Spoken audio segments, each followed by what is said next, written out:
Welcome to the Up Your Average podcast, where Keith and Doug give no-nonsense advice to level up your life.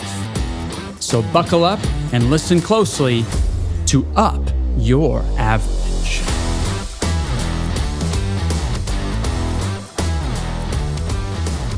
Good morning, Doug. Hi, how's it going? It's going remarkably well.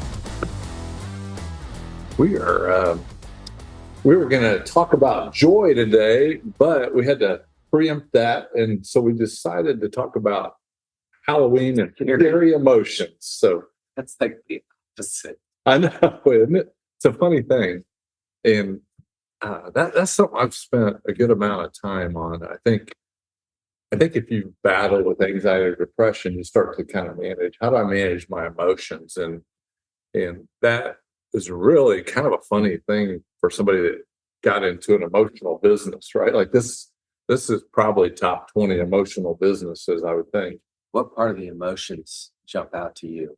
Like when you say this is an emotional business, what would that mean?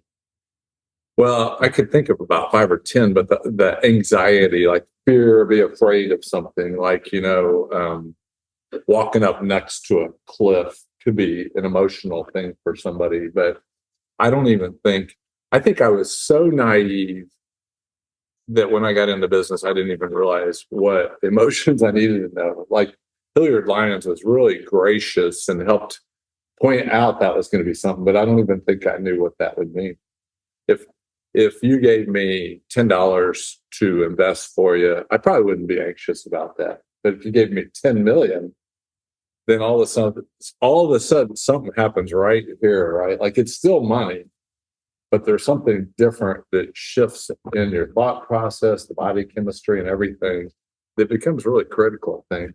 Yeah. That's the part that jumps out to me when you think when you speak of emotions in this business, and it's taking on the thoughts of others, because when we talk with our clients or just people in general, coffee shop, hey Doug, what's going on in the stock market? What's Eli Lilly doing, or whatever? I take on someone else's opinion and have to do something with it. And I was not adequately prepared. I think some of emotions probably eke into part of life because of poor communication along the way. Like something that might not seem like it should be emotional could become emotional for somebody just from ignorance or lack of training. Lack of clarity. Yeah. The author of the book at Hebrews had a verse in Hebrews 5:14 that says the mature people, because of practice, have trained their senses. Yeah. And that's where I ultimately had to go, is to train my senses, because you really can get overcome. And when I was thinking of scary emotions, I was thinking both personally, professionally, and then even specifically with your investments, that there's scary emotions and all those things. Yeah. It's helpful to walk through life with people who've done it before. Oh, yeah. And I think as I was pondering our discussion today, I was thinking about that point that we say, buy wisdom, because wisdom can save you a lot of problems.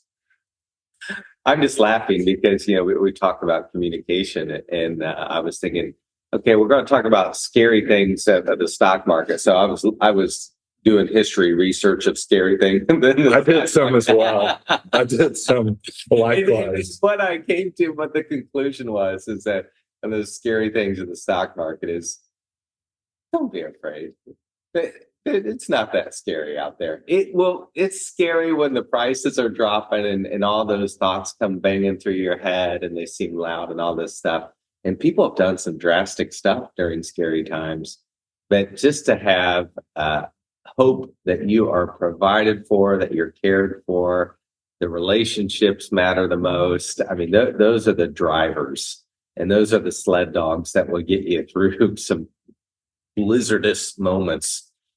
My friend Dick Stump, I think he might have been in World War II. I don't know. He passed before I got to talk to him about that. But he had a booming voice. He got harassed by the local radio station, Bob and Tom, because he had a restaurant called Dick's famous dogs or Big Dick's Yeah, famous dogs. Sonic, yeah. Yeah. And I remember his booming voice telling me one time, do the thing you fear the most and the death of fear is near. I've heard something like that. Yeah. And it's really how I manage time management. Like if I've got something bad on my calendar today, it's going to the top of my to-do list because I don't really want to spend any brain time on it. I want to deal with the thing that causes me the most anxiety first so that I can get it done and absorb whatever pain it has right then. I commend our clients for trusting us. Like, I think one of the most anxious moments in my life is sitting in a lawn chair and watching one of my kids on the pitcher's mound. that is an anxious moment. You're like, oh Lord, please let him throw a strike this time after he's walked 12 guys in. I mean, so I really appreciate the trust that our clients give us to be able to say, hey, we trust you as you're making decisions. I think I would throw in there. See, we didn't have any baseball players, but I would throw in there high in that parenting process was sitting in the co-pilot seat, teaching them to drive. Probably the scariest thing ever. Like it's the ultimate trust, right? Oh yeah, yeah. That's a good one. Yeah, that one. Especially if your kid's got a manual, you're like, oh Lord, please let that clutch release. and I think part of like that's what I said about because by practice their senses have been trained. Part of how I tried to parent was not bring anxiety into their life. Like if a storm was coming across the sky, we'd sit in the driveway and watch it come rather than hiding out. Or if something, if they fell and hurt themselves, I'd say safe or something like that. But sitting in the co-pilot seat, it's a good one. And they're coming at something, you could yell or scream or get anxious, or you could just calmly say, hey, you might pull that steering wheel just a smidge to the left, even though your heart's about ready to pop out of your head. That's that experience thing. Oh, man.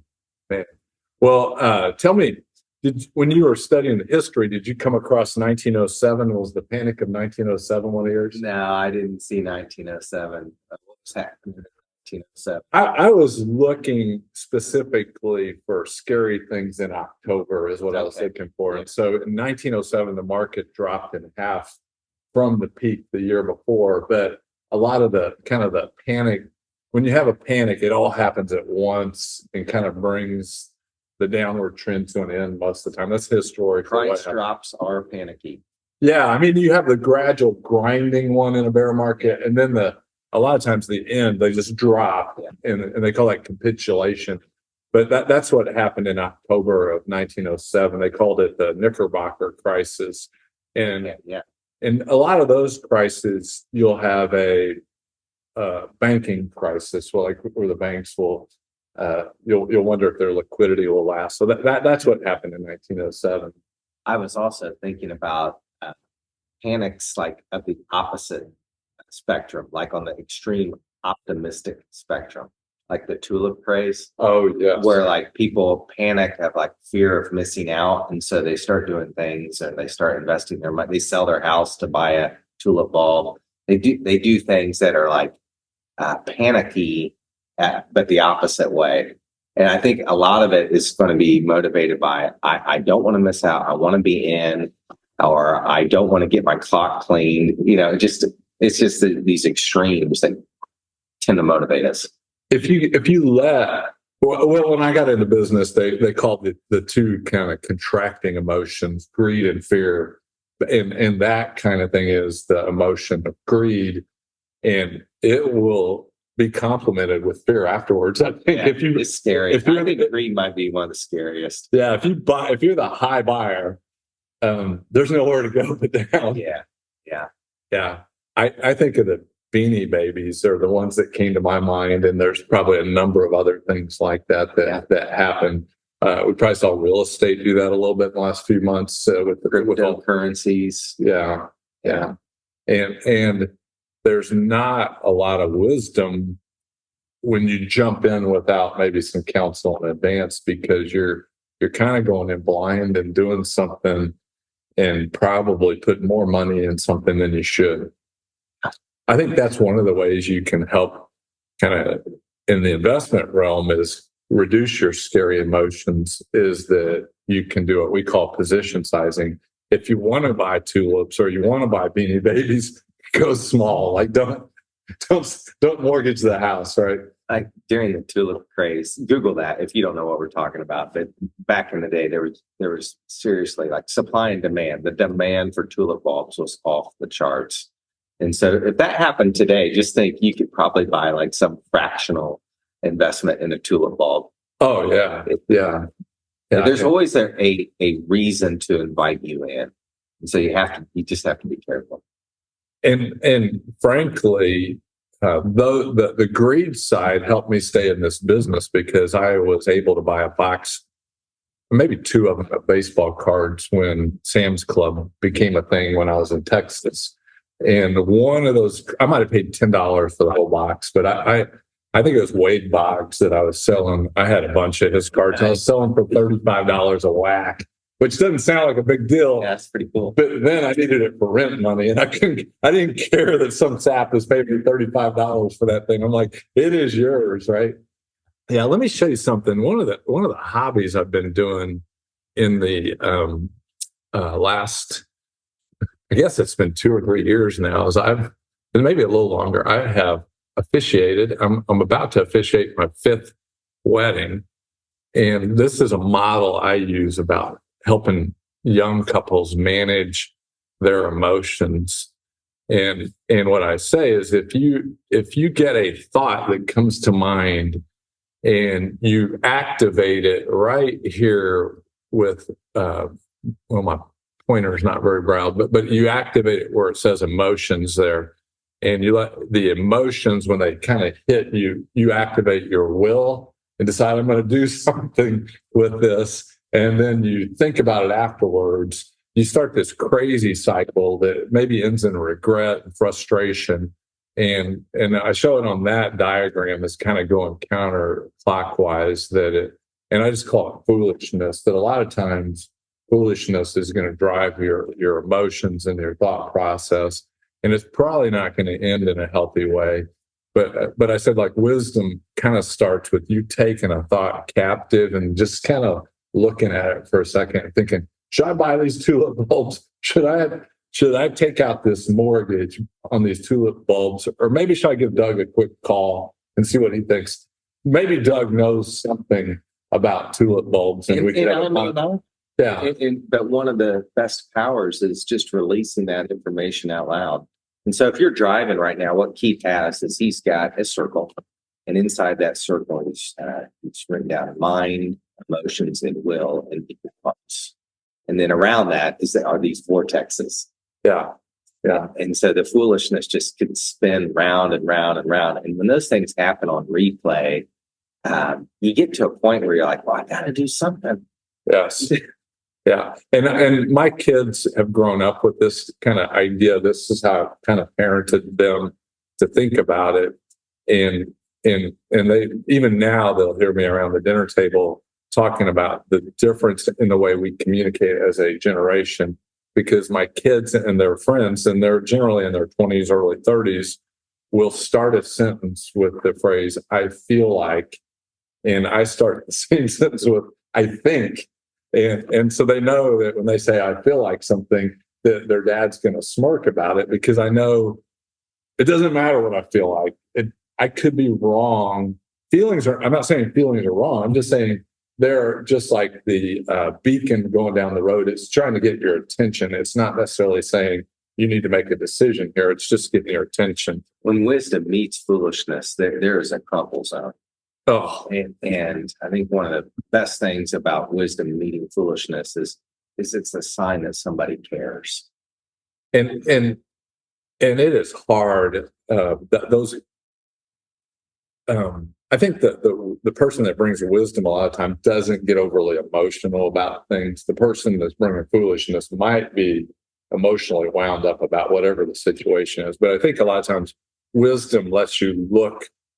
When they taught me to drive, if we're using that as an example, they said, don't look at the hood. You need to look 3 or 4 blocks down the road, right? I think that's what wisdom does. It's not looking at the thing right in front of me right now. It's looking down the road. Yeah.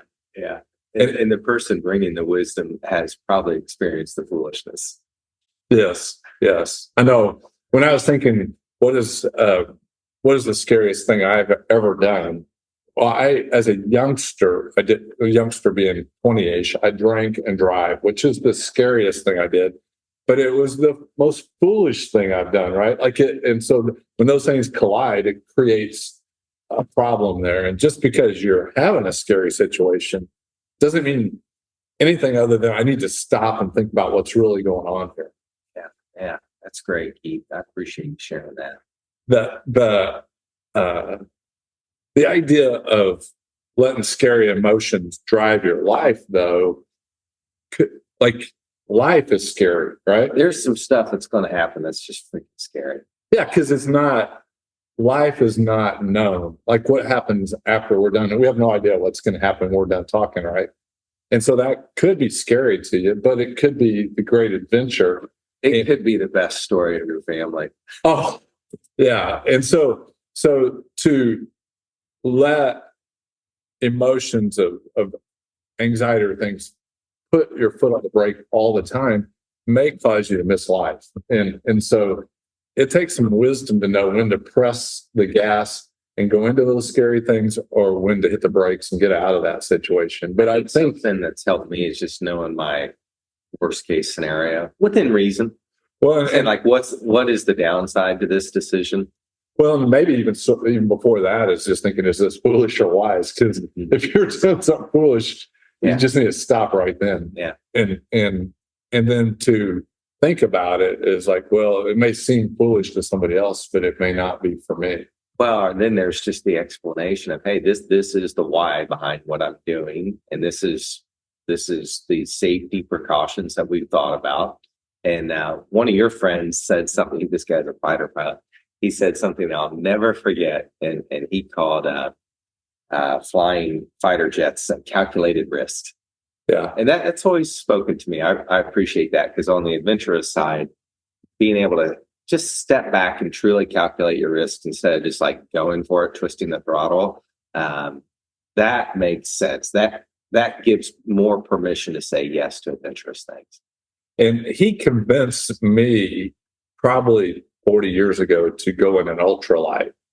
Yeah. Which is, that's a different thing. That's a lot riskier, I think, than what he flew, because you're basically back then in a lawn chair and a lawnmower motor, right? Like I didn't understand how risky that was. It didn't seem scary at the time, but when I look back on it, I go, that should have been scary. But one of the things I was talking to him in kind of preparation of our conversation, and I said, I thought you told me something like training is what helps offset fear. And he said, yeah. He said it saved my bacon all the time. Yeah. And if we were to talk specifically about like your all's investments, it can be scary, but I can't even imagine how many hundreds of thousands of hours of training we've had to help us make better decisions on your all's part. Like and this is like enjoyable training. This is not, at least for me. Oh yeah. I mean, I know you have too. Keith has brought a lot of great people in my life and introduced me to their way of thinking. But there's different types of training, and when you think of training, this isn't like sitting in a Zoom meeting and being like, oh my goodness, this is like, oh my gosh, does that work? How do we test that? And so this type of training is actually fun. And maybe fun's not the right word. Maybe it is. I don't know. It's satisfying. I think like it's like if you haven't been trained on something and then all of a sudden it's brought to your attention, and then it's a little humbling or humiliating, but like the idea of knowing specifically the risks that we're taking on a specific investment for you, like to the dollar. Somebody trained me about that in the last 5 years, and nobody in my whole career before that had explained that to me. And I'm like, wow, this makes the journey a lot less scary. Don't you think? Like if you know going into a transaction, this is specifically our risk. Yeah. It's not an open-ended thing that you should be afraid of. Now, pilots have checklists, they have gauges they look at. we have gauges that we look at, we check, use every day on repetition. Just being in it every day can help reduce the risks. Risk and anxiety, right? Like if a lot of you have called us over the last few weeks or months and said, what about this election? And there's nothing going on in the election that we haven't already thought through, right? We've trained ourselves, we put ourselves in the thought. I'm so thankful to be free from that. Yeah. I mean, it wasn't that long ago, maybe a decade ago, where election cycles would get me kind of cranked up. Yeah. And stock market specific. Whereas now I know the tools and the gauges to help my thinking. My good friend, he lives down in Florida. He told me that stinking thinking, and he stole that from somebody. The stinking thinking will cause you to do a lot of really stupid stuff. And so just eliminating your stinking thinking process and getting back to, hey, what is true? And community can help you get there. Books, reading, learning, staying curious, all those things can help offset risks. I think one of the scariest things I've ever done with my family is I shoved them all in an RV and pointed it towards Russia. Like we drove to Alaska. Once I realized what we did, we literally almost drove to Russia, if you look on the map.